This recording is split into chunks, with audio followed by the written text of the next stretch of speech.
اطلع على الزوج شويه خلوهم يحطوه بعد مانيش عارف هذا هو تفضل هذا ملوكات وليداتنا راحوا ضحايا وعلاش هكذا؟ علاش بلادنا هكذا؟ علاش هكذا؟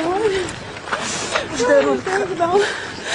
قالوا لي بنتي انا باني واش نقولوا لهم ربي وكيلهم يا الخداعين واش راكم ديروا لنا هكذا الا كنتم جزائريين وكون راكم تحافظوا على هذه البلاد يا راكم تاكلوا في ماكلتنا عايشين معانا راكم تخدعوا فينا خدعتوا لنا وليداتنا خدعتوا لنا رجالتنا انا راكم دايرين لنا الضحك في الجناس رانا ضحك في الجناس عنده السوريين عنده الليبيين عنده المراكا عنده الاخرين اللي بي عرب يا الخداعين خدعوا فينا هكذا حرام عليكم الامريكان ما تحبش على بلادها الطليان ما تحبش على بلادها الاخرين كاع ما يحبوش على بلادهم غير نتوما يا الجزائريين فيقوا يا الجزائريين عرفوا بلي بلادكم يا الجزائريين وكاين بيي ما تقبلكم وكاين بيي ما ترفدكم راكم عايشين معانا راكم في بلادنا راكم دمنا ولحمنا يا الخداعين فيقوا برواحكم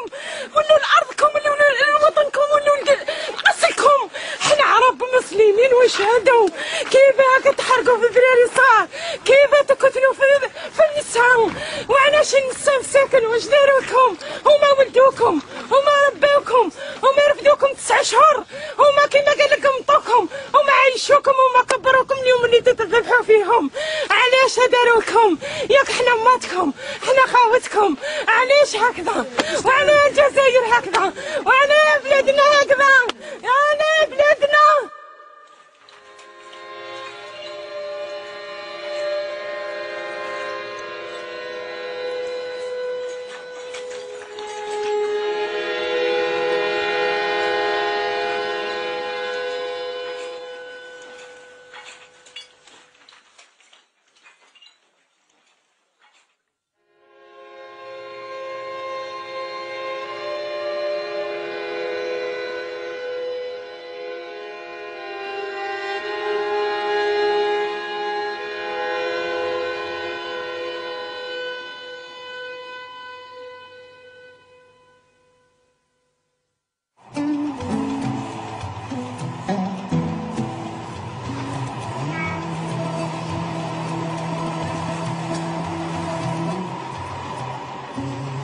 C'est l'histoire de l'Algérie, l'une des beautés de la Méditerranée.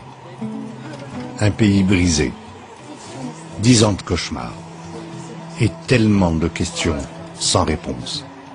100 000, 150 000 morts, peut-être plus. Les Algériens ne savent même plus combien d'entre eux ont disparu. Qui, quelle force, quel pouvoir ont déclenché cette tragédie? Avec des terres si fertiles, du pétrole, du gaz, où vont les richesses? Et la France, l'ancienne puissance coloniale, les États-Unis, avec leurs intérêts pétroliers, quel jeu ont-ils joué?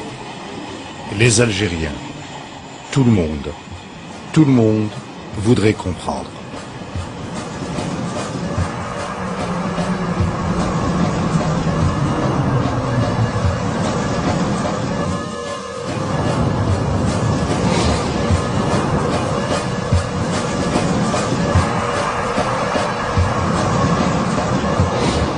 Les jeunes déferlent dans la rue. Un quart de siècle après l'indépendance, le pouvoir vacille. Octobre 88 sonne le début de la tragédie. Le président Chedli Benjdi, dépassé par les événements, appelle au secours l'armée, qui tire dans la foule. Près de 500 morts. Caricaturiste dans la presse, Ali Dilem est un enfant d'octobre 88. Ça donne vie au truc, non? La couleur. Jamais la contestation n'a été vécue aussi intensément. Il n'y avait pas de liberté de temps, où là, on ne descendait pas. Le Taroua, on ne pouvait pas s'imaginer, 24 heures après, on se rendrait dans les rues, Sadia Sarraq al-Maliya, ou la Chadli Hmar, ou la Wahad Zouj Tlata Chadli Shmata, ou la... Images volées, caméras cachées. C'est la pagaille dans la rue et à tous les étages du pouvoir. Certains clans du FLN, hostiles à Chadli, ont visiblement incité les manifestants à descendre dans la rue. Mais en quelques jours, la révolte a débordé tout le monde. Ils font rire les gens d'aujourd'hui, même les écrits d'aujourd'hui, même tous ceux qui ont 50 ans aujourd'hui, c'est-à-dire qui, à l'époque, en 88, étaient en âge de parler, et qui n'ont rien dit, qui ont attendu qu'il y ait des mômes qui descendent dans les rues, se faire tirer dessus.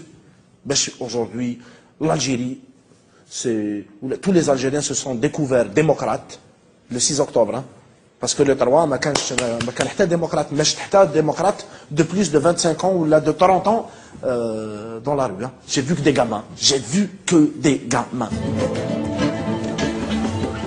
Précédé par de grandes grèves ouvrières, octobre 88 sonne comme un acte d'accusation. Qu'avez-vous fait de ce pays? Disent ces jeunes qui s'attaquent en priorité au bâtiment du pouvoir. Il y avait beaucoup de rage. Il y avait beaucoup de rage contre le pouvoir, parce qu'il faut dire que le pouvoir représentait le déni de liberté à tout un peuple. Mustapha Brahami est alors très actif à l'université d'Alger. Au bout de quelques jours, les islamistes comme lui, qui militent dans la clandestinité depuis des années, tentent de s'approprier les manifestations. Nous nous sommes dit, nous ne pouvons absolument pas être à la traîne de ce mouvement. Nous devons absolument appuyer toutes ces revendications qui tendent à libérer le peuple. Les islamistes entrent en scène. Parmi eux, Ali Belhadj, un jeune prof de collège, se fait remarquer. À la mosquée Kaboul, à Alger, ses prêches virulents attaquent le pouvoir et galvanisent les fidèles.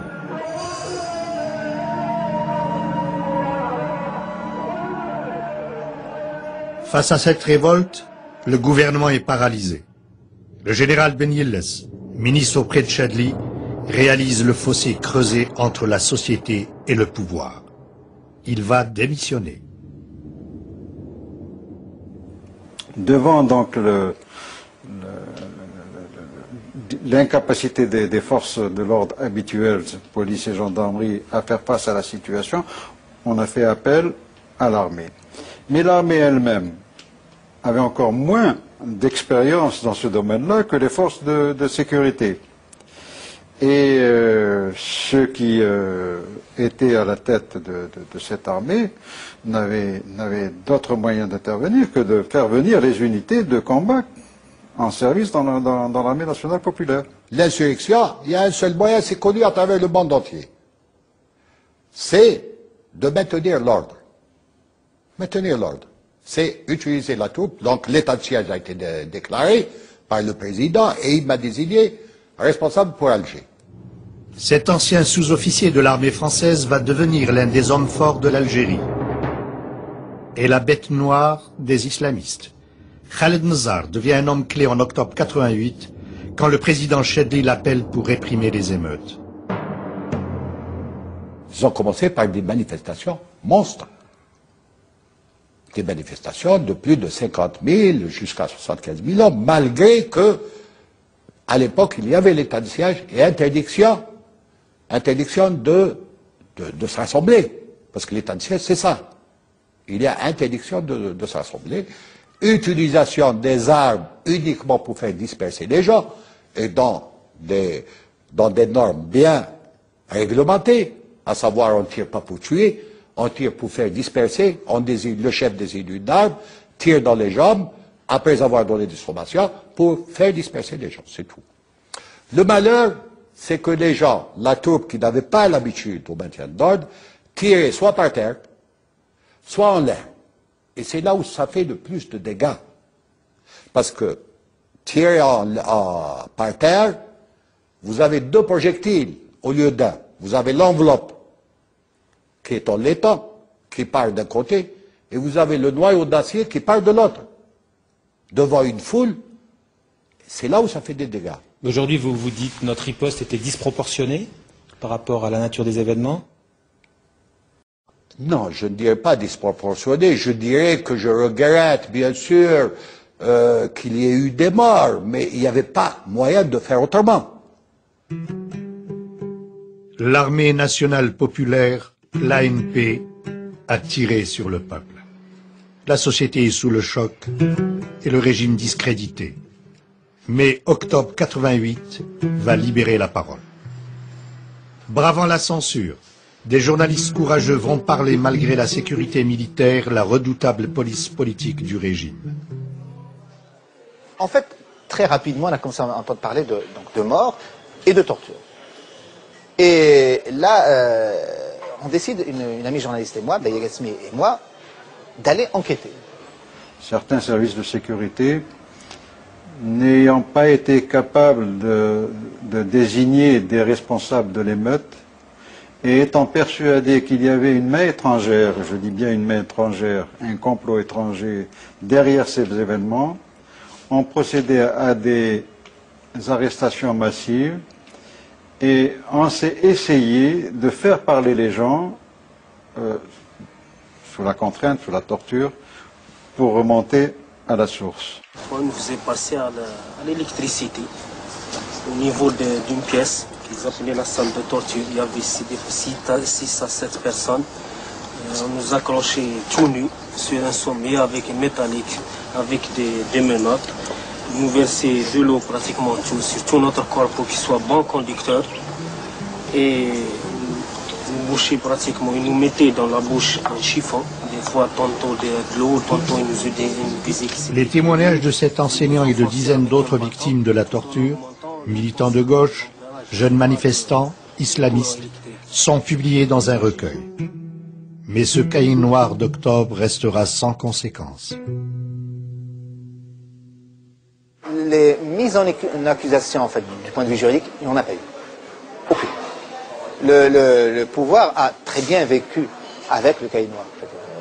Le cahier noir nous a servi que comme instrument j'allais dire, de mobilisation d'opinion. Mais du point de vue juridique, il n'en a eu aucune. Le FLN ne peut plus parler au nom du peuple. La génération qui a pris le pouvoir en 62 est au pied du mur. Si le président Chedli veut sauver sa peau et sauver le système, c'est toute la maison FLN qu'il doit rénover. في معالجة مشاكلنا بهدوء وطرح القضايا بكل موضوعية. اعتقادي بهذا الأسلوب نعالج مشاكلنا وسوف نواجه كل الصعوبات السياسية والاقتصادية بهذه الإصلاحات وبالأخص الإصلاحات السياسية. Chedli, le 10, quand il est venu parler de révision de la Constitution, le multipartisme, c'est une idée qu'on n'a jamais revendiquée.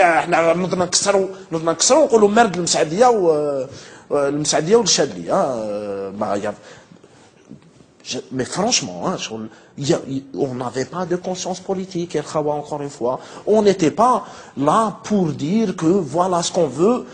Non, on savait ce qu'on ne voulait plus. Ce dont les jeunes ne veulent plus, c'est de cette Algérie de papa.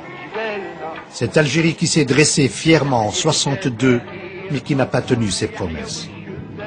Au sortir de la guerre contre la France, l'Algérie est libre, mais exsangue. La colonisation a divisé la société.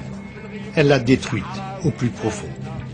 En 1962, elle compte 9 millions d'habitants et seulement 750 étudiants à Alger. La joie de l'indépendance est de courte durée. En coulisses, on se bat pour le pouvoir.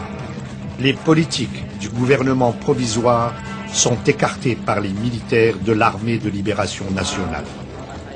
L'Algérie est mal partie. Le président Ben Bella, collé par son ministre de la Défense Houari Boumedienne, sauvegarde les apparences d'un pouvoir civil. L'État algérien n'a pas, disons, d'héritage dynastique ou monarchique. Il est issu du droit à l'autodétermination. Et dès l'instant où ce droit a été confisqué, il y a une illégitimité originelle. Et les conséquences de cela a été la confiscation de